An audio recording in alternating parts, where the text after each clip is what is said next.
Hi friends, అందరికీ నమస్కారం. Friends, ఇప్పుడే అందిన వార్త. హైదరాబాద్లో దారుణ విషాదం చోటు చేసుకుంది.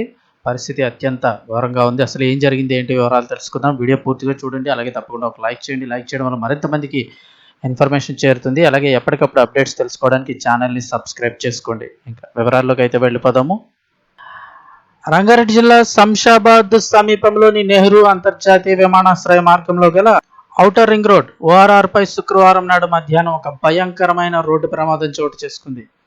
మితిమీరిన వేగంతో ఒక నిండు కుటుంబాన్ని బలి తీసుకున్న ఈ ఘటన స్థానికంగా కూడా పెను విషాదాన్ని నింపింది.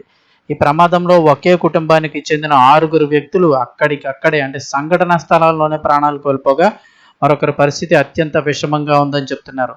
వివరాల్లోకి వెళ్తే రాజన్న సిరిసిల్ల జిల్లాకు చెందిన ఈ కుటుంబం ప్రస్తుతం హైదరాబాద్లో నివాసం ఉంటున్నారు. శుక్రవారం నాడు మధ్యాహ్నం వీరంతా TS 23F2298 గల నెంబర్ గల కారులో పెద్ద గోల్కొండ నుండి శంషాబాద్ వైపు ప్రయాణిస్తున్నారు. ఈ క్రమంలో ORR ఎగ్జిట్ 16 సమీపానికి చేరుకోగానే రోడ్డు పక్కన ఆగి ఉన్న ఒక లారీని వీరి కారు వెనక నుంచి అత్యంత వేగంగా ఢీకొట్టింది. ఆ వేగానికి కారు వెనక భాగంలోకి కారు లారీ యొక్క వెనుక భాగంలోకి దూసుకుపోవడంతో లోపల ఉన్న ప్రయాణికులు తప్పించుకునే అవకాశమే లేకుండా పోయింది.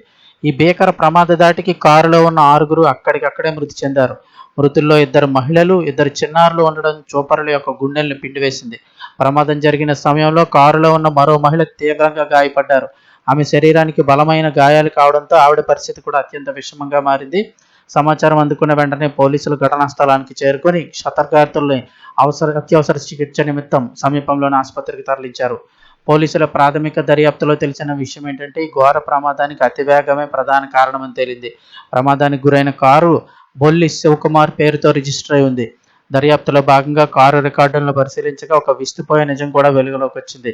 ఈ కారుపై గతంలోనే 2 ఓవర్ స్పీడ్ అంటే మితిమీరిన వేగం కారణంగా ఉన్నటువంటి చలనాలు కూడా పెండింగ్లో ఉన్నట్లు పోలీసులు గుర్తించారు.